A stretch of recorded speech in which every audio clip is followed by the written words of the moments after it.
در جستجوی حقیقت روزنه به سوی آرامش روانی و امنیت ملی. قسمت اول شنیدین بحث بسیار شیرین و آموزنده را دکتر صاحب ترشتوال ارائه کردند. ما باید تجربه صلح را از یک جای داشته باشیم و آغاز بکنیم. صلح در خانواده، صلح با دو. ما با چی قرارداد اجتماعی و با چی بازطراحی ساختار قدرت میتونیم در واقع به صلح پایدار برسیم؟ این شکل تصریح گفتمان فرهنگا یا بین فرهنگا یک نوع تصنع نمیشه. تشکر است. برای بنده جالب بود و هست و برای آینده افغانستان و تمام جوامع صلح یک چیز بسیار مهم است. رادیو کتاب متعهد به بی‌طرفی رسانه‌ای، همگام با نویسنده ها و همسو با حقیقت. به نام خدا. مخاطبان گرامی، همچنان که قسمت اول شنیدین بحث بسیار شیرین و آموزنده را دکتر صاحب ترشتوال ارائه کردن. 2 نفر از دوستان پیشنهاد داد که مباحث ادامه داشته باشه. چی دکتر صاحب ترشتوال صاحب وقت داشته باشه، پروفسور صاحب شهرانی وقت داشته باشه، عاطف صاحب وقت داشته باشه، هر یکی از بزرگوارا من جمله جوانای عزیز، رادیو کتاب با کمال میل در خدمت شماست تا بتانیم یک مشکلی از هزاران مشکل افغانستان عزیز حل کنیم. اول فکر کنم وزیری صاحب شما سوالتان بفرمایید. گرداننده محترم رادیو کتاب و همچنان از جناب دکتر صاحب مسعود ترشتوال و همچنان سلام به خدمت تمام شنونده های عزیز. ما اتفاقا افتخار شنیدن حرف های با ارزش جناب دکتر صاحب و در مجالس متعددی هم داشتیم، هم در افغانستان و هم در بیرون از افغانستان. مطمئن هستم جناب دکتر صاحب بیاد دارن. من مدت 8 تا 9 سال در وزارت امور سرحدات و قبایل کار کردم که حدوداً به 33 ولایت افغانستان سفرهای رسمی داشتیم در به خاطر حل منازعات و تدویر صلح یا حل مشکلات یا دشمنی اقوام در بین افغانستان. گرچه این مسئله نسبت به گفته‌های دکتر صاحب خیلی کوچک هست، ولی ما باید تجربه صلح را از یک جای داشته باشیم و آغاز بکنیم. صلح در خانواده، صلح با دو خانواده و فامیل و همسایه، صلح در اجتماع و همچنان صلح بین دولت و ملت و صلح بین یک کشور با کشور دیگری. ما در این زمینه جلگه‌ها یا برنامه‌ها یا جلسات تدویر صلح را در ولایت‌های مختلف بین اقوام مختلف داشتیم که به تعداد زیادی از طرفین زخمی شده بودن، کشته شده بودن، شهید شده بودن به اصطلاح، یا مال و اموالشان تلف شده بود. وزارت امور سرحدات و قبایل و متنفذین اقوام کوشش میکردن که صلح اونجا برقرار شود. روش های صلح اونجا خیلی مؤثر و قابل پیش بینی و همچنان با یک نتیجه خوب به پیش میرفت. یعنی ما هم از قانون استفاده میکردیم، هم از مشوره های بزرگان قومی استفاده می شد، هم از آیات قرآن و احادیث استفاده می شد و هم از گذشت و صبر و حوصله طرفین به خاطر تطبیق صلح استفاده می شد. در اینجا دکتر صاحب 3 مورد بسیار کلیدی اشاره کردن که یکی صلح از طریق قانون یا صلح از طریق عنعنات و رسم و رواج ها و یا صلح از طریق دین و یا صلح از طریق قوانین بین المللی. ما فعلا با یک حالتی در افغانستان مواجه هستیم که طرفینی که یا جانبی که میخواد به خاطر تطبیق قانون و خاطر حکومت، دولت و یک جامعه مرفه با طرف امروز صلح بکنه، اونا آماده بر همین مسئله نیستن. اونا نه مسائل قوانین ملی و بین المللی را میپذیرند، نه عرف و عنعنات برش توجه میکنن و نه مسائل دینی و مذهبی را بر از او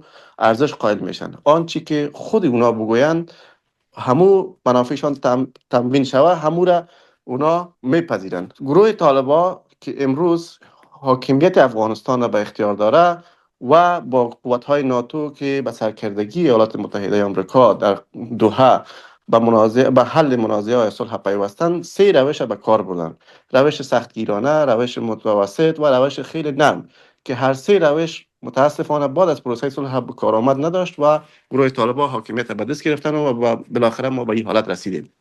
حالا حرف ما اینجاست که ما چگونه و از کدام روش ها میتونیم به عنوان یک طرف درگیر یا یک طرف قضیه از جانب ملت افغانستان، جوانهای افغانستان و دیاسپورای افغانستان و کسایی که خارج از کشور زندگی میکنن و یا اعضای سیاسی و مدنی افغانستان در برابر گروه طالبان ما رخ به رخ، یک به یک یا گروه به گروه بشینیم و صحبت بکنیم تا مسائل هم منافع ملی، هم اولویت‌های ملی، هم هویت ملی، هم تاریخ ملی و هم حکومتداری یا دولتداری ملی در آینده را ما بتانیم پرکتیس بکنیم و یا این تجربه بکنیم.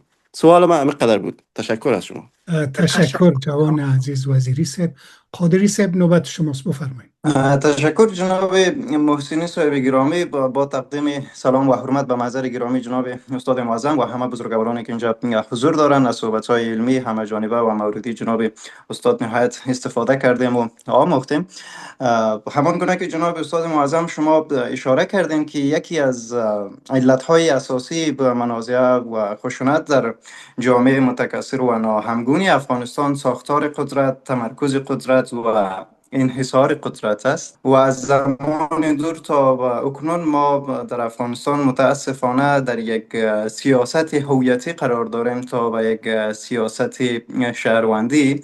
با توجه به فرمایشات شما که یکی از تأکیدی اساسی و بنیادی شما به گفتمان ملی بود، با باور شما با راه اندازی گفتمان ملی ما با چه قرارداد اجتماعی و با چه بازطراحی ساختار قدرت میتونیم در واقع به صلح پایدار برسیم، در حالی که شما و جناب استاد شهرانی گرامی به اشاراتی داشتند که یکی از مؤلفه های اساسی در جامعه متکثر یا ناهمگونی افغانستان در امر استقرار صلح گفتگوی بین فرهنگی یا بین مذهبی است، در حالی که ما در وضعیت قرار داریم که متاسفانه یک گروهی خاصی از انحصار طلب یا دیدگاه تمامیت خواهی که داره در واقع نه تنها در حال پذیرش فرهنگ های متفاوت و مذهبی متفاوت افغانستان است که به همواره تلاش میکنن حتی مذهب را حذف بکنن.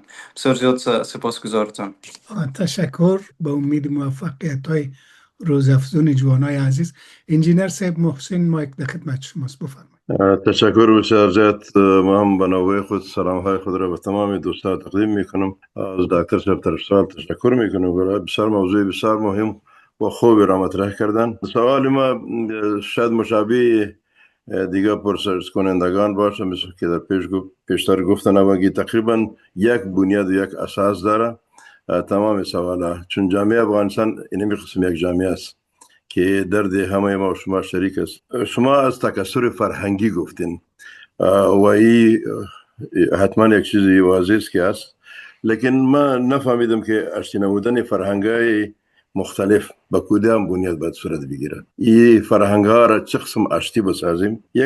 یک رایش که من بشناسم و نمو حالت طبیعی است که جوامع بین خود زندگی میکنه و فرهنگ‌ها با هم در انتقال از دیگه بین هم و بالاخره به صورت طبیعی آشتی میشه. لیکن اگر ما بخوایم که به صورت پلانیزه ایره بین فرهنگ‌ها گفتمان شروع کنیم، چون ضرورت جامعه ما و شما هست و آشتی فرهنگ‌ها را تسریع کنیم و کدام بنیاد باید صورت بگیره؟ آیا این شکل تسریع گفتمان فرهنگ‌ها یا بین فرهنگ‌ها یک نوع تصنع نمیشه؟ تشکر از شما. بسیار تشکر انجینر صاحب بزرگوار. منظور شما همی آشتی فرهنگی بوده؟ صلح فرهنگی؟ بله، مثلا چون یک موضوع آشتی فرهنگی سرش تفسیر شد، نه از ارشادات دکتر صاحب می بود که به اصطلاح تنوع فرهنگی در بین جوامع ما موجود است و گفتن که بین ازیا باید یک آشتی آورده شود. یعنی می آشتی چه قسم آورده میشه؟ مطلب می است که ما چه قسم را بتانیم آشتی بیاریم. یک طریقه عام است که اون مردم زندگی میکنه و فرهنگای یکی به دیگه مشابه شده میره روز به روز. این حالت طبیعی است. لیکن اگر ما نظر به ضرورت بخوایم میره تغییر بدیم، این به کدام بنیاد میشه؟ بسیار تشکر صاحب. انجینر صاحب احمدی بفرمایید. بسم الله الرحمن الرحیم. السلام علیکم و رحمت الله و برکاته. تشکر از موضوع بسیار عالی و خوب دکتر صاحب برای بنده جالب بود و هست و برای آینده افغانستان و تمام جوامع صلح یک چیز بسیار مهم است. در این قسمت یکی از آیات شریفه قرآن است، سوره شماره 4 آیه 135. ترجمه آیت الله موسوی همدانی: هان ای کسانی که ایمان آورده اید، عمل به عدالت یا به قسط را به پا دارید. از روشنترین مصادیق آن این است که طبق رضای خداوند شهادت دهید، هرچند که به ضرر خودتان یا پدر و مادرتان و خویشاوندانتان باشد. ثروت توانگر و دلسوزی در حق فقیر وادارتان نسازد به اینکه برخلاف حق شهادت دهید، چون خداوند از تو به آن دو مهربانتر است. پس هوا و هوس را پیروی مکنید که بیم آن است که از راه حق منحرف شوید و بدانید که اگر شهادت را تحریف کنید یا اصلا شهادت ندهید، خداوند با آنچه میکنید آگاه است. یعنی در مسئله صلح هم حتی اگر پدر آدم یا پسر آدم یا برادر شخصی آدم یک کس را کشته، نباید ما یک بیگناه را بگیریم چون اون یک پسر یک دهقان است یا از یک ملیت هست، مثلا بگویم ازبک است یا هزاره هست و امثال از این. یعنی راه های حل است که قرآن عظیمشان میتن. و مسئله دیگه که دکتر صاحب اشاره کرد که و این طائفتان من المؤمنین اقتتلوا فاصلحوا بینهما فان بعد احداهما علی الاخری. بعد از او میگه فاصلحوا بینهما بالعدل و اقسطوا.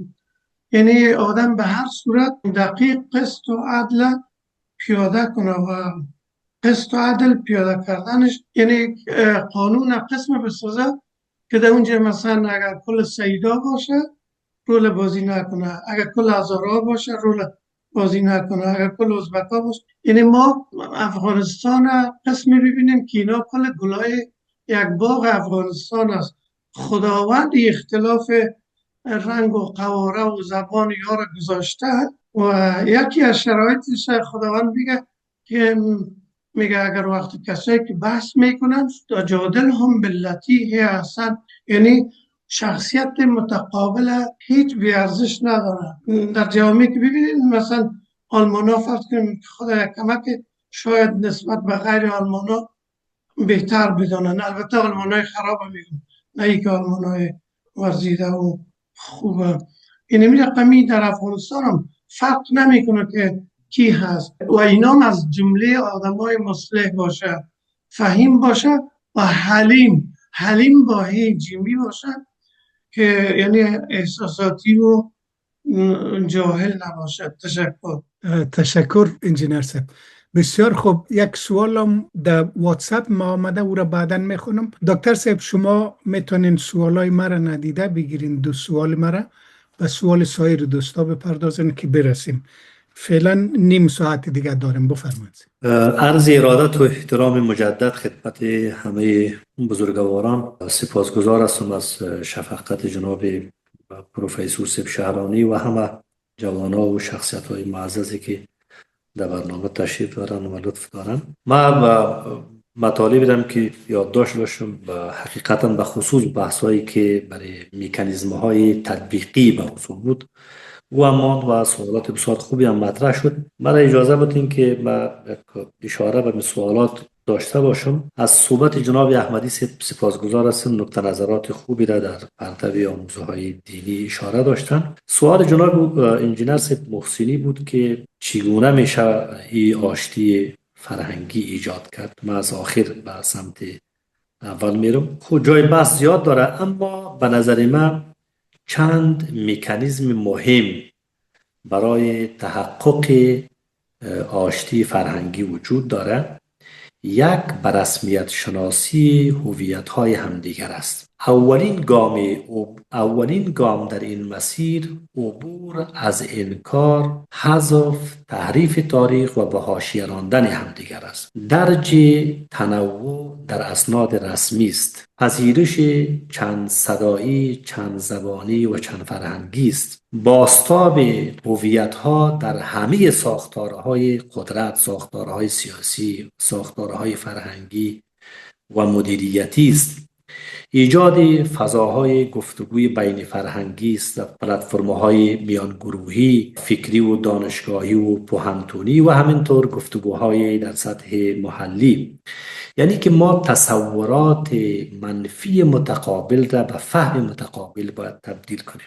نکته بعدی بازسازی روایت‌های کلان ملی است. یعنی که روایت‌های متضاد از تاریخ باید به حد اقل برسد. تولید روایت‌های چند صدایی را داشته باشیم. بازخوانی در تاریخ نگاری رسمی یک امر مهم و ضروری است. اصلاح نظام آموزشی یک مسئله بسیار مهم است. این قصه ها از خانواده و مکتب آغاز میشن، نه از سیاست. محتوای درسی فراگیر با قبول تنوع باشه. آموزش مدارا، تنوع و تساهل اصل مهم باشه. حذف گفتمانهای حذف کننده و ترد کننده باید مبنا باشه. رسانه ها بسیار نقش مهم را میتونن در این حوزه داشته باشند. ترویج گفتمان همزیستی، پرهیز از الگوسازی های ناموجه و کلیشه سازی های بی‌معنی، بازنمایی متوازن هویت ها، اینها نکته نظرات بسیار مهم است. یعنی هیچگاه بحث رابطه هویتی را عمودی تعریف نکنیم. این رابطه باید افقی باشه و در کنار هم دیگر باشیم، نه بحثی روی هم. تنش‌های هویتی با عقلانیت مدیریت شود و میان ساختار قدرت و مسائل فرهنگی آشتی داده شود. این نظاره از این به این شکل میشه که حل کرد. بی‌اعتمادی های تاریخی، سیاسی شدن هویت ها، مداخلات بیرونی و نبود نهادهای پایداری، بحث همش میتونه که از مکانیزم های تطبیقی برای آشتی فرهنگی باشه. نکته دیگه‌ای که در صحبت جناب کاظمی اشاره شد که کیها میتونن مانند. ببینید، صلح یک عملیه است. در این عملیه همه دخیل هستند. ما نباید که صلح را یک عملیه تکاملی یا وظیفه یک آدرس بدانیم. صلح توسط پالیسی سازا و سیاستگران میآید، توسط نظامی ها حفاظت میشه و مردم و آحاد شهروندان ازش صیانت میکنن و ازش پاسداری میکنن. یعنی همه در عملیه صلح شریک هستیم، چی در گفتار، چی در رفتار و چی در نیات و منش و بینشی که داریم. و نکته که جناب استاد مطرح کردن، ببینید همونطوری که ما از استاد و همه شخصیت های علمی میشنویم، فرهنگ سیاسی افغانستان آفت‌هایی داره، مثل فردگرایی، مثل خارجیگرایی، مثل مسائل که هیچگاه نمیگذاریم که نهاد شکل بگیره. حتی الان ما از بحث دور نرم که ما گاهی در حوزه احزاب کار میکنم، ما میبینیم که حزب سیاسی در مملکت ما شکل نمیگیره. چرا؟ 4 تا دشمن داره. دولت ها دشمن حزب است. خود احزاب چون برنامه های جامعی و ساختاری و نهادمند ندارن، عملا پا بر تیشه بر ریشه خودشان میزنن و مردم ازشان استقبال نمیکنه، چون برنامه های فرهنگی و آگاهی دهی به مردم نداشته. همیشه این نگرانی ها میان مردم بوده. و خارجی ها همیشه مداخلات داشتن به دلیل ضعف نهادهای ملی که داخل بوده و نهادهای داخلی. بنابراین یعنی ما فرهنگ فردگرایی را باید بریم به طرف ساختارگرایی و نهادها باید در این مملکت تقویت شود، نه افراد و ملکا و چهره ها. و همینطور این خارجیگرایی مشکل ما را حل نمی کنه. تجربه بسیار موفق در تمام ادوار تاریخ داریم، بخصوص در 20 چند سال اخیر. اگر خارجی به یک مردم کشور می ساخت، نظام می ساخت، آدرس می ساخت، همین 20 و چند سال برای ما یک درس بسیار کلان است اگر اراده داریم که از گذشته بیاموزیم.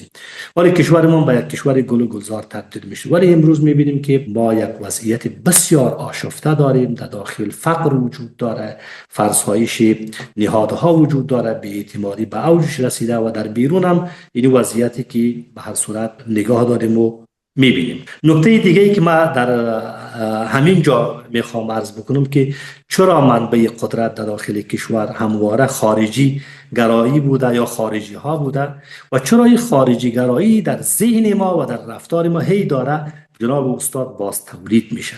نکته اول ضعف نهادهای ملی و نهادهای داخلی است و این سبب میشه که به بیرون اتکا صورت. نکته دوم رقابت حذفی قدرت. همون طوری که ما پیشتر یک فردم در غیاب قواعد هر گونه اقدام گروهی که برای حذف دیگری اقدام میکنن و ناگزیر میشن که یک جماعت دیگه هم به خارجی یا به حمایت‌های خارجی متوسل شوند.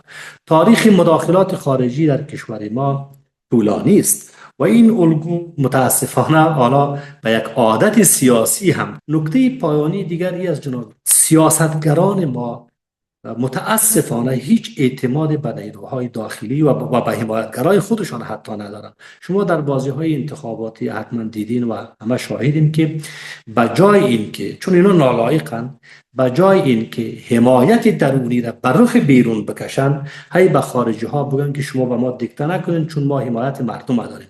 این کار نمی‌کردن ولی به مردم پشت می‌کردن و مردم را از حمایت خارجی میترساندن. شما بخواین یا نخواین، رای بتین یا نتین، مرا آمریکا تعیین کرده. شما نمیدونم که اگر به من رای بتین یا نتین، مرا فلان کشور دیگه قبول کرده.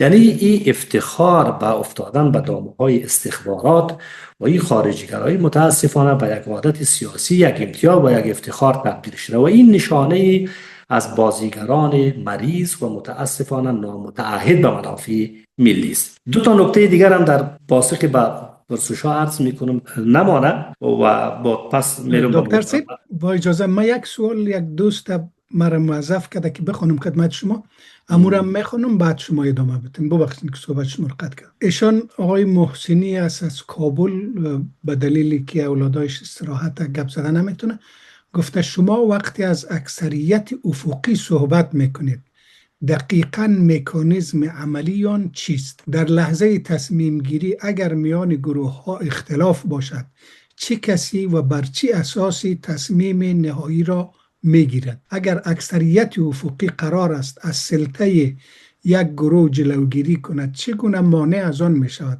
که اقلیت ها به صورت دائمی حق ویتوی پنهان پیدا نکنند و کل نظام دچار فلج تصمیم گیری نشود؟ تفاوت واقعی میان اکثریت افقی که شما مطرح میکنید با نظام های سهمیه بندی قومی یا توافقی چیست و چه چیزی آن را از یک تقسیم قدرت ساده متمایز میکند؟ تشکر. ببخشید. بسیار سوال کلیدی و مهم مطرح کردن جناب محسنی صاحب بزرگوار. در حقیقتا اگر عرایزی که من یادداشت کرده بودم به پایان میرسید، یعنی بخش شاید همه پرسش ها سوالات پرسش های خود در اونجا میافت، ولی به هر صورت و توفیق ما پیدا نکردم. ما یک سوال دیگه ایم که در دو تا پرسش همزمان بود، بحث الگوی صلح فرهنگی یا دیپلماسی هوشمندانه که در حوزه فرهنگی مطرح کردم. من معتقد هستم که الگوی صلح فرهنگی یک رویکرد خوب است برای حل نزاع فرهنگ، یعنی که حل منازعه را از سطح رقابت بر سر قدرت به سطح بازسازی روابط هویتی، گفتگوی بین فرهنگی و تولید معناهای مشترک منتقل کنند. مؤلفه های اصلیش در این طرحی که وجود داره چیست؟ یک به رسمیت شناسی هویت است. تا ما یک دیگر به رسمیت نشناسیم نمیتونیم به یک نتیجه معقول برسیم. همدیگر هم در جمع به رسمیت بشناسیم هم در خفا. اینطور نیست که ما یک نگاه دوجهی داشته باشیم. اگر بحث انتخابات مطرح شد همه برادریم و اگر بحثی انتخابات و نمیدانم که سود مطرح نبود، باز خدای نخواسته ما به حذف یک دیگر اقدام کنیم. عنصر دومش گفتگوی بین فرهنگی است و به صورت بسیار جدی روایت‌های متفاوت را عرض کردم که جرأت شدیدش داشته باشیم. سوء تفاهمات طبیعتاً کاهش پیدا، بازسازی روایت ملی را عرض کردم و کاهش سلسله مراتب هویتی. اینها میتونه که از مؤلفه‌های این بحث دیپلماسی فرهنگی باشه و تنوع نهادینه شود، پذیرفته شود، چی در آموزش، چی در متون رسمی کشور و چی در همه ساختارها. و محسنی بزرگوار و دوستانی که در بحث هستین، دو سه تا سوال مطرح شد به این که این گفت و شنود چگونه به وجود می آید، این با کدام شیوه ما به گفتگوی ملی می رسیم، چارچوبی که شما در این حوزه مطرح میکنین او چارچوب چی هست، و از همه مهمتره که یک از پرسشایی بود که چگونه ما میتونیم طرف مقابل به میز مذاکره یا به میز گفتگو بیاریم. من در اینجا یا ای که به یک از سوالاتی بود که آیا منازعه را یک آدرس حل میکنه، من بازیگران را در فرایند صلح افغانستان بر 6 محور تقسیم کردیم. عناوینش بازیگران در فرایند صلح افغانستان که به صورت واقع بینانه نگاه بکنیم، یک نیروهای داخل است: علما، روحانیون، نخبگان علمی، سیاسی، اقتصادی، جامعه مدنی، شوراهای اجتماعی، متنفذین، خواهرها و برادرها، همه. بازیگر دوم نیروهای افغانستان در بیرون از کشور افغانستان است. حالا چی صاحبان طرح‌های نجات‌ده و انسجامگر، احزاب، جریان‌ها، شبکه‌هایی که اخیراً فعال شدن، شخصیت‌های نیکخواه و به می شکل نهادهای مدنی، مراکز پژوهشی و تحقیقاتی و اینها که کار انجام بدن. سوم یک واقعیت قدرت فعلی است، یعنی که هیئت حاکم افغانستان. گفتگوی ملی مبنایش بر قبول همه واقعیت. هیئت حاکم افغانستان بخشی از واقعیت افغانستان است اگر تمام واقعیت و تمام افغانستان نباشه. و با ویژگی یک ویژگی دیگه شی که در رأس ساختارهای قدرت است. بنابراین یک بازیگری اصلی خود هیئت حاکم افغانستان می باشد. بازیگری بعدی بازیگران منطقوی است، چی رسمی یا بازیگران دولتی و همینطور سازمان‌ها و اینها غیر دولتی. بازیگر پنجم کشورهای مهمتر و کشورهایی که متحدان استراتژیک در گذشته با افغانستان خود می گرفتن و حالا هم با دیگرها خود متحد استراتژیک می گیرند. یعنی و بازیگر ششم نهادهای مسئول در حفظ صلح و امنیت بین المللی و همینطور نهادهای قضایی مثل محکمه بین المللی جزایی ICC یا دیوان بین المللی کیفری و سازمان ملل متحد با ارکان ششگانه تابعی که خودش داره: سازمان ملل متحد، مجمع عمومی، شورای امنیتش، شورای قیمومیت، شورای سیاسی و اجتماعیش و همینطور دارالانشاش و اینا. یعنی منظور این است که این بازیگرها در مجموع هر کدام باید حوزه حق و تکلیف خود در قضیه افغانستان بدانند. افغانستان یک کشور جدای از دنیا نیست. ما یکی از کشورهای ابتدایی هستیم که در سازمان عضویت سازمان ملل متحد داشتیم و فعال بودیم. بنابراین نمیتواند دنیا که نسبت به افغانستان یک نگاه غیر مسئولانه داشته باشد، یا ای که به می شکل خود ماها که در بیرون هستیم ما به اصطلاح قصه‌مون با افغانستان ختم شده باشه. من به عنوان یک کسی که 43 سال عمرم است، در جنگ پدرم ازدواج کرده، در جنگ متولد شدیم، در جنگ درس خواندیم، در جنگ فاکولته خواندیم و فعلا هم در جنگ در مهاجرت هستم. یعنی ما نمیتونیم که من با کشورم قطع رابطه عاطفی داشته باشم. بنابراین مکلفیت چی شهروندانی که در بیرونن، چی شهروندانی که در داخلن، چی بازیگران منطقه‌ای، چی سازمان‌ها، چی کشورهای دیگر، همه باید و از همه مهمتری که این مسئولیت هیئت حاکم فعلی است که باید نگاه مسئولانه به مسئله افغانستان داشته باشه. این باید به مذاکره، به گفتگو و به حل منازعه و به سلامت افغانستان و به بقای افغانستان باید تمکین کنه. این نگاه مسئولانه میتونه باشه. نکته که در آخر همین اجازه بدین که عرض بکنم جناب محسنی صاحب که بحثم چی نشوه، ناقص نشوه. ما وقتی که بحث گفتگوی ملی را مطرح کردیم، من باورم بر این است که گفتگوی ملی آنچه که من در عرایض میگم یک الگوی 3 سطحی است. سطح خرد داره، سطح میانه داره و همینطور سطح کلان داره. در سطح خرد در گفتگوی ملی، گفتگوهای اجتماعی را ما مطرح کردیم. فضاسازی ظرفیت‌های جامعه شود، گفتگوهای محلی صورت بگیره، بازسازی اعتماد اجتماعی بیاید. و همینطور در سطح میانه، میانجیگری و شبکه سازی بسیار مهم است. گروه های مختلف باید پیوندهاشون تقویت شود و یک تعامل میان گروهی به وجود بیاید. نخبگان نقش میانجیگری خود، نهادهای مدنی به درستی فعال بکنند. ما نمیتونیم که نخبگان علمی ما به ویژه نمیتونن که خودشان را با افغانستان جدا کنند. این معصیت در پی داره و این گناه میشه که ما نسبت به کشور و مملکتمون خدای نخواسته بی تفاوت باشیم. و سطح کلان نهادینه سازی سیاسی است. اینجاست که بازیگران قدرت وارد میشن، نتایج گفتگوها در قالب یک ترتیبات منظم و در یک شکل و محتوای منظم ترتیب میشن. بنابراین مدل گفتگوی چند سطحی را که یا گفتگوی ملی را که ما از مدت‌ها به این طرف تحت عنوان الگوی صلح بومی مطرح دارم در 2-3 سال اخیر است که شمولیت حد اکثری باید نهادینه شود. مفهوم حذف در رفتار بازیگران ما باید بی اثر شود و قطعا حذف شود. تدریجگرایی، روند گفتگو و روند صلح یک روند زود نتیجه دهی نیست، یک روند زمانبر است و صلح در تمام کشورها مسیر خود طی کرده. ما در آفریقای جنوبی آپارتاید داشتیم، در ایرلند شمال جنگ داشتیم، ما در کلمبیا به همین شکل داشتیم و در اروپا جنگ‌های 100 ساله 30 ساله در همه کشورها و نهایتش ما به منطق گفتگو تمکین کردن، به جدال احسن تمکین کردن و یک راه حل برای کشورشان پیدا کردن. بنابراین تدریجگرایی یک بحث دیگه مهم در این اصل راه در گفتگوی چند سطحی. و گپ سوم چند منبعی بودن مشروعیت است. یعنی ما نمیتونیم که همه مردم را وادار بکنیم که باید مرا دوست داشته باشه. این نمیشه. امروز بسیاری از مؤلفه های مدرن امروز آمده وارد زندگی مردم شده. به قانون اساسی نمیشه و کاری کرد. یعنی سخت خواهد بود که بدون قانون اساسی از دولت همگان صحبت کرد و از دولت پاسرگو خدمتگار صحبت کرد.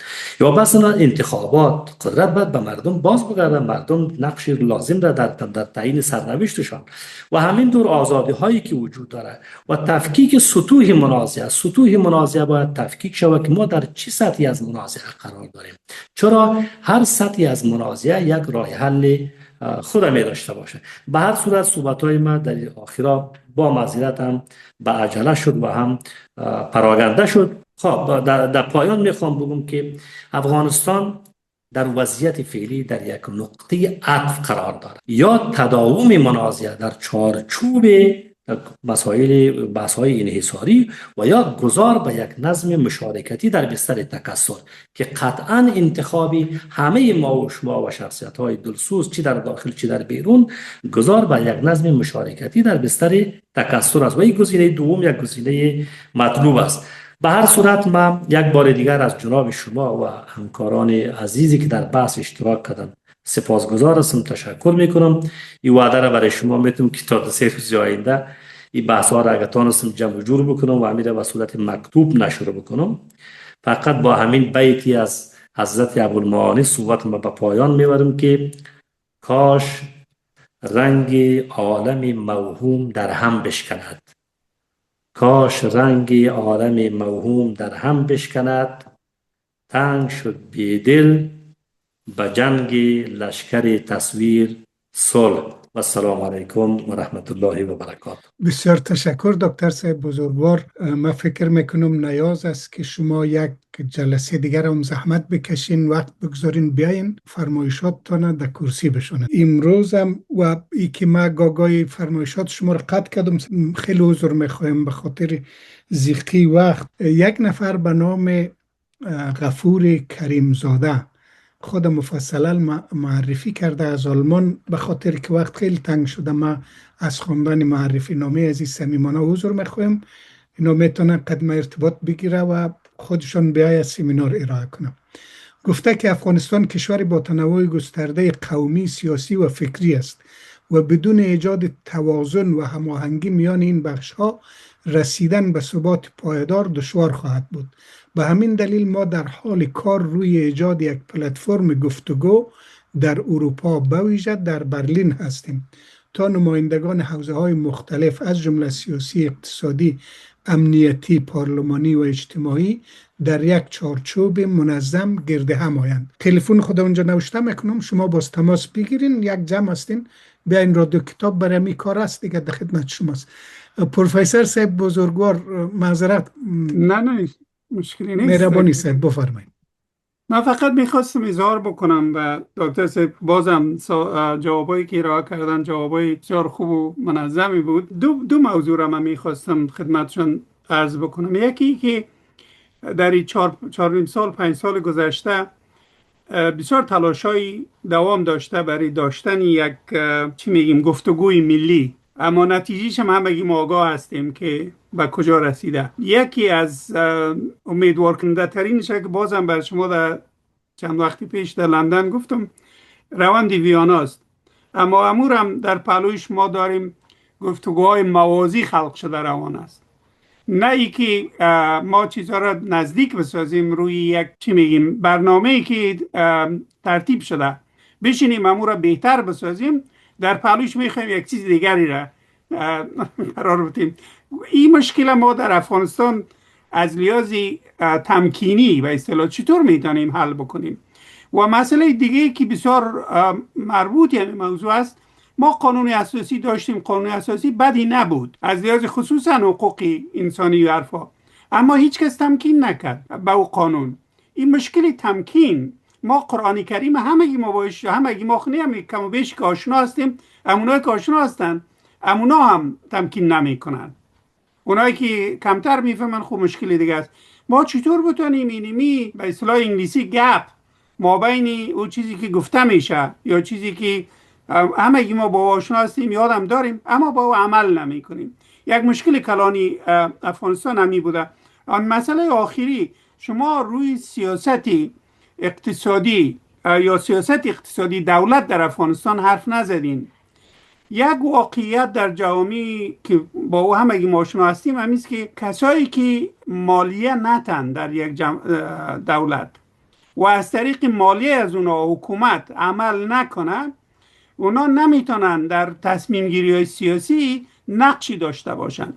ببینین در یک چیزی که در افغانستان معمول بوده فردگرایی بوده که هر فردی که در قدرت بوده هر چیزی که خواسته میکنه. اینمی حالتی است که ما در امریکا امروز قرار داریم که یک فرد میگه که ما اسلحه، یعنی بهترین نظامی دفاعی را یا حمله‌ای را در دست داریم، از اون لحاظ ما قدرت داریم، هر چی که خواستیم میکنیم و یادم کرده روان است. اما در پهلوی از او اینمی در این کشور حاضر یک عکس العملای براست از طرف شهروندا، اونایی که مالیه میتن میگن این مالیه ما رو نمیتونی به این شکل، این که به کجا میرسه نمیرسه این چیز.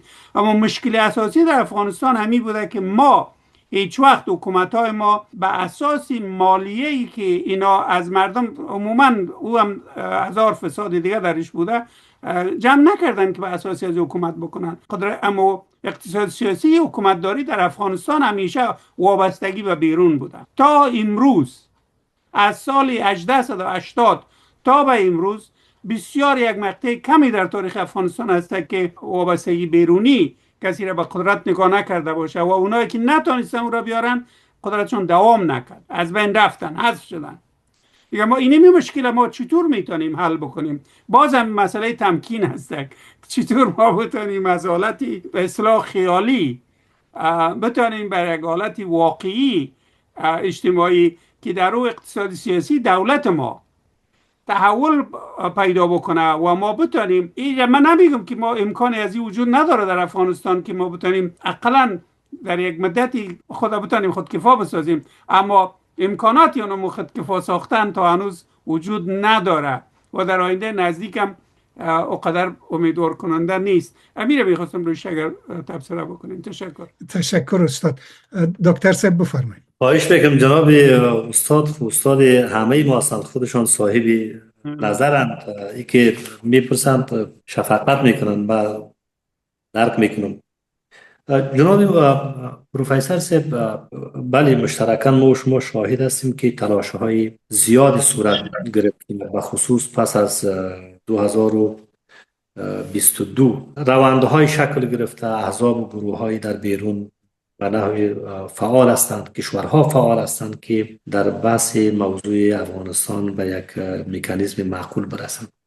یکی از چالش های بسیار جدی در وضعیت فعلی تعدد آژنده هاست. این تعدد آژنده ها اتفاقاً یک آسیب است. دنیا هم در این وضعیت به گفته خودشان حیران مانده. میگه وقتی که ما می‌طلبیم شما را که بیاین خیلی یک میز بشینیم، فرضیه را بر این بگیریم که طرف مقابل آمد یک میز نشست، از شما کی نمایندگی میکنه؟ اینجاست که در طول این 2-3 سال پلتفرم های مختلفی هم که شکل گرفته، اما اینا نتونستن که آژنده ها را توحید کنند. من 2-3 تا پیشنهاد در این رابطه به نظرم میرسه، گرچه که شما در یکی از این روندها عضویت چه دارین و یکی از جریان ها هم که ایجاد کرده. برداشت ما است که برای واحد سازی تعدد آژنده ها در حل منازعه افغانستان چند موضوع نکته اساسی است. اول است که باید هدف مشترک ملی تعریف شود،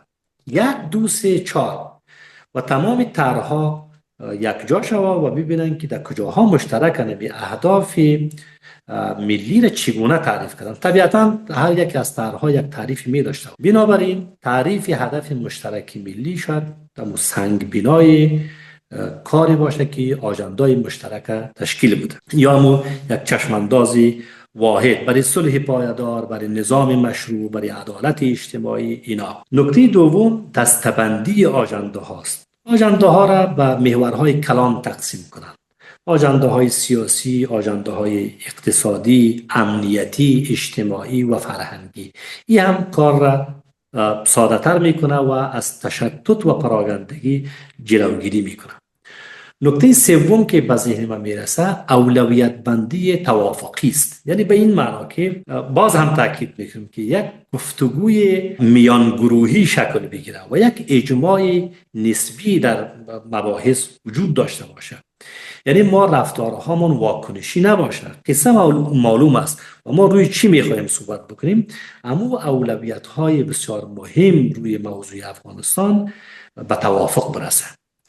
و نکته دیگه به یک چارچوب مرجع دست پیدا. ما حدود 10-11 ماه قبل به یک نشستی که در هایدلبرگ بود اشتراک داشتم. اونجا بیشتر روی همین 2 تا موضوع تاکید داشتیم. یک، چگونه آژنده های غیر از هیئت حاکم دوری هم جمع شوند و چگونه این مشترکات طرحها شناسایی صورت بگیره. اولویت بندی توافقی هم یک مسئله مهم است. ایجاد یک چارچوب مرجع یا سند مرجع که همه از این را هماهنگ بکنه یا همون نقشه راه واحد را ترسیم بکنه که یک چیزی هم دیگه آخر صورت گرفته.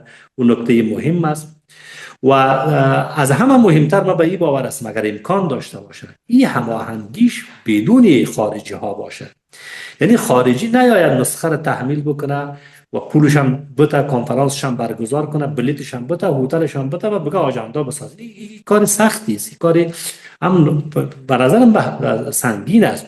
بنابراین اگر خود شخصیت‌های تاجر ما، شخصیت‌های اقتصادی ما در این وضعیت کمک بکنن که خود نهاد هماهنگ کننده و نهاد توحیدگر آژنده ها یا ای که جمع کردن صاحبان تر اگر از داخل باشه شاید بیشتر نتیجه محور باشد تا ای که یک نهاد بیرونی یا یک کشور بیرونی زمینه سازی کنه و طبیعتاً به صورت منطقی هم آژندای خود اونا می داشتن. و بحث دیگه ادغام تدریجی است. ما باید به حوصله داشته، یعنی مشترکات تعریف بکنیم، نقشه راه را تعریف بکنیم، اولویت بندی توافقی را داشته باشیم، طرحها را بر موضوع محور بکنیم، طرحها را بر مبنای موضوعات مختلف تقسیم بکنیم و حوصله داشته باشیم که بالاخره یکی در کنار هم قرار بگیریم. و در پایان مکانیزمی حل اختلاف برای موضوعات مربوط به آژانده های پراگنده تعریف بکنیم. ما آژانده های پراگنده را با چی مکانیزم یا اختلافات یا تفاوت ها یا تضاد ها را حتی چگونه حل میکنیم؟ شاید منطق خوبش همین میانجیگری باشه، همین آشتیگری باشه و همین داوری باشه و گفتگوها و اینها باشه. و بحثی دیگه مشارکت است، یعنی که ما بحث ها را مشارکتی کنیم نه مالکیتی. ما بگم اینمی طرح دو صفحه‌ای از ما است، خلاصه اینمی از ما سابق ما که در مکتب بودیم در بغل کتابچه نوشته میکردیم که این کتابچه از من است، هر کس دعوا کنه دعواش باطل کرد. یعنی ما نباید این کار را در بازی های کلان سیاسی بکنیم. ما بگیم یک طرح برای افغانستان مطرح کنیم، یعنی طرح پیشکش میکنیم، کجاهایش که با طرح شما هماهنگی داره یک جایش میکنیم، کجاهایش که نداره مثلا پس دوباره کنار بگذاریم. بنابراین این نگاه مشارکتی را بهتر باید نهادی نکنیم تا نگاه مالکیت به تر. و بحث دیگر شفافیت در ارتباطات است. بسیاری از صاحبان تر چگونگی تعامل و ارتباطشون شفاف نیست و مردم نگران می باشند. حتی کسایی که مثلا ممکن اشتراک بکنن یک نگران می باشن، سوال میکنن، پرسش میکنن، خدا آسیب پذیر میبینن. چرا؟ به دلیل از اینکه نحوه ارتباط و منابع ارتباطی در شفافیت وجود نداره. او هم یک نکته مهم است، قبل از قبل اطلاع رسانی شود و تمام قصه هایی که مورد سوال و مورد پرسش شفاف سازی شود تا از سوی تفاهم و رقابت به اصطلاح منفی میان آجنده ها هم اجتناب شود. و در پایان هم برای تطبیق این موضوع و این آژانده یک کمیته نظارتی مستقل شکل بگیره که چگونه از توحید آژانده ها و از رسیدن از توافق نهایی نظارت صورت بگیره. من همیشه برای دوستا تاکید میکنم که ما به صلح پس از صلح زیادتر نیازمند هستیم تا صلح در دوران منازعه. چرا؟ به سرعت به طرف شکنندگی و به طرف متاسفانه فرسایش اعتماد حرکت میکنیم و سرعت پیدا میکنیم. نکته بعدی که شما فرمودین که چگونه این بحث ها مثلا با چی شود در سوال دومتان، من معتقد به این هستم که حاکمیت قانون ما را میتونه که در بسیاری از مسائل به هم وصل یک و نکته تعلق ما به کشور ما است. ما باید وحدت جغرافیایی افغانستان، همبستگی اجتماعی افغانستان، به سلامت ملک منافع حیاتی فرض بگیریم و در اون صورت باز ما از کشتن هموطنمان استقبال نمی کنیم، از حذف هموطنمان خوشحال نمیشیم، از فقر و گرسنگی که دامنگیر مردممان باشه در برابرش بی تفاوت نمی باشیم. وقتی که اون تو نگاه داشته باشیم، نگاه ما نگاه مسئولانه می باشه و رفتارمان رفتار حکیمانه نسبت به مسائل ملک و وطن. یعنی بحث حالا در خود بحث قانون یک مسئله بسیار مهم پذیرش و تمکین به حاکمیت قانون است. گاهی اوقات گفته میشه و حقوقدانان میگن که موجودیت قانون مهم است، اما حاکمیت قانون مهمتر از موجودیت قانون است. و قانون خوب داشته باشه که مثلا تطبیق نشه خب معلوم داره که یعنی خوب نیست. یعنی خوب ما را باید در خروجیش ببینیم، تبلورش یا بازتابش در همه رفتارها ببینیم که رفتارها قانون مدارانه است. ضابطه اصلی در یک کشور جناب استاد قانون است. اگر قوای ثلاثه هم شکل گرفته بر همین معیار شکل، مقننه آمده قانون وضع میکنه، مجریه آمده قانون تطبیق میکنه، قضاییه آمده بر مبنای قانون داوری و حکم صادر میکنه. یعنی ما در نبود قانون هیچ قصه ای نمیتونیم ازش صحبت کنیم و آغاز. به این دلیل یکی از مؤلفه های هم که ما را میتونه به هم پیوند بده بحث حاکمیت قانون و موجودیت قانون طبق شرایط کشور ما، نه یکی عاریتی یا امانتی یا مفهوم استفاده که شد اجاره‌ای و اینها باشه. و در مسائل بحث سیاست‌های اقتصادی دولت جناب شما اشاره داشتین، من متاسفانه توفیق مطالعه را در این حوزه ندارم و اشراف هم ندارم و شاید اگر حرفی هم بگم پراگنده و بی مبنا باشه. شاید صاحبان نظریه های اقتصادی و این بحث ها به درستی به این پرسش پاسخ بدن. به هر صورت تأکید ما بیشتر جناب استادی است که منازعات در تمام سطوح، لایه های پنهانیش، لایه های آشکارش، حالا منازعات توزیعی باشه، مشروعیتی باشه، هویتی باشه، هر نوع منازعی که باشه، ما به هر حال باید به مکانیزم تحت عنوان گفتگوی ملی چند سطحی باید تمکین بکنیم. چند تجربه در افغانستان نشان داده، ثابت شده و ما ازش درس کنیم. یکی است که خارجی گرایی ما را به نتیجه نمیرساند. الگوهای تحمیلی وارداتی مشکل وطن ما را هم دو حذف هم دیگر، انکار یکدیگر، تحریف تاریخ، این هم مشکل وطن را حل نمیکنه بلکه پیچیده تر می. و نکته سوم که ما تنها جنگ را راه حل فیصله کن برای قضای افغانستان بودن موجه نیست. بنابراین ما با استفاده از این تجربیات و منطق گفتگو و منطق تعامل و منطق صحبت کردن با هم دیگر باید تمکین بکنیم و قصه مسئله قانون اساسی، مسئله رأی مردم، حاکمیت مردم، اینها از نقطه نظرات بسیار مهم است که ما را میتونه که با تشکیل دولت همگان کمک کنه. در غیر از او اگر ما هیچ یکی از این قواعد و از هیچ اصول نپذیریم ما محکوم هستیم و پس دوباره میریم به کمک کردن به تکرار چرخه خشونت. در قسمت مسائل جهانی من معتقد به این هستم که چهره‌ای که فعلا در آمریکا روی کار است یک آدمی نظام ستیز است و شدت با قلدری بیرویه را معمول ساخته، تمامی سازمان‌های بین المللی را، نهادها را بی اعتبار ساخته، به حاشیه رانده و این باید دنیا سرش فکر، کشورها سرش فکر. هیچ اصلی از حقوق بین الملل نمانده که در رفتار ایشان نادیده گرفته نشه و عمدن مثلا زیر پای نشده. بنابراین در یک چنین وضعیتی که دنیا در یک آشوب مطلق قرار داره، بی‌اعتمادی وجود داره، در یک چنین شرایطی باز هم من معتقد به این هستم که در سطوح بالا هم که منازعه جریان داره دیپلماسی هوشمندانه راه حل بهتری است.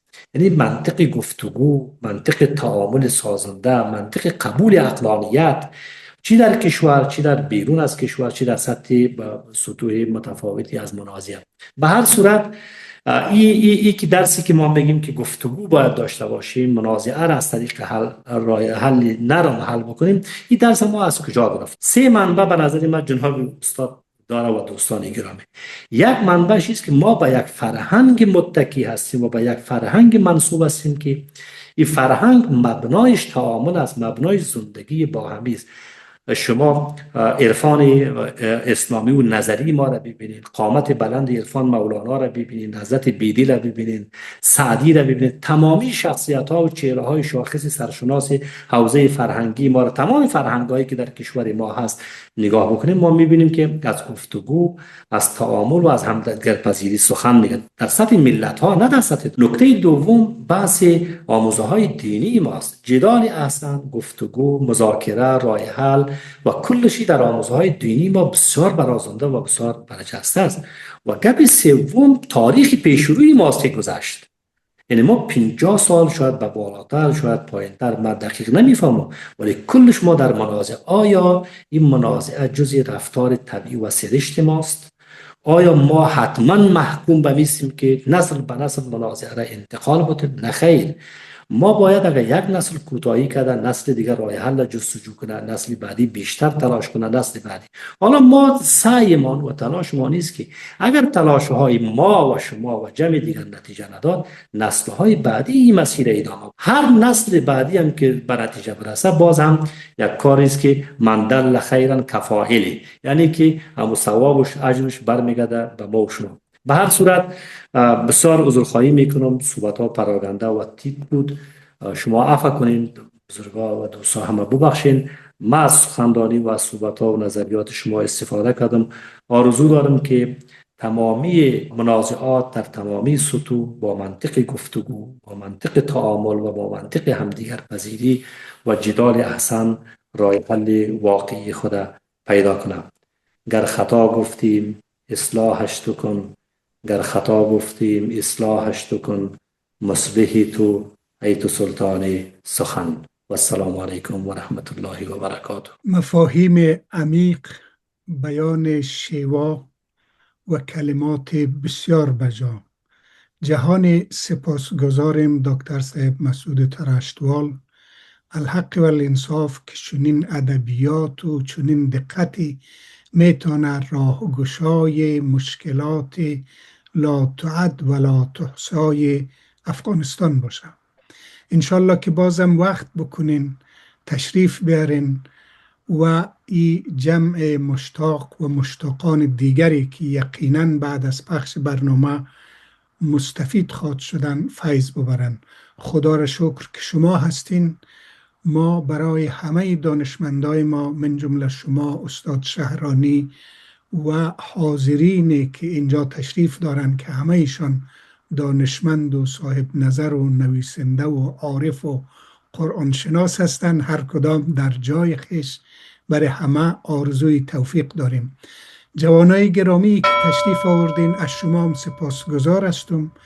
ایمیل رادیو کتاب در آخر هر برنامه نشر میشه، ارتباط بگیرین، رادیو کتاب در خدمت شماست. همچنانی که از چین و چروکای پیشانی ما میخونین، کم کم ما به سوی تقاعد پیش میریم.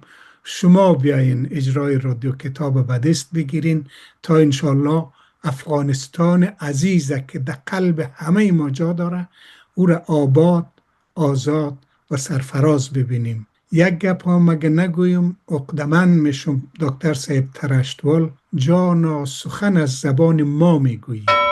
انشالله که گفتگوهای ادامه کنه. تشکر از حوصله‌مندی بیننده های گرامی.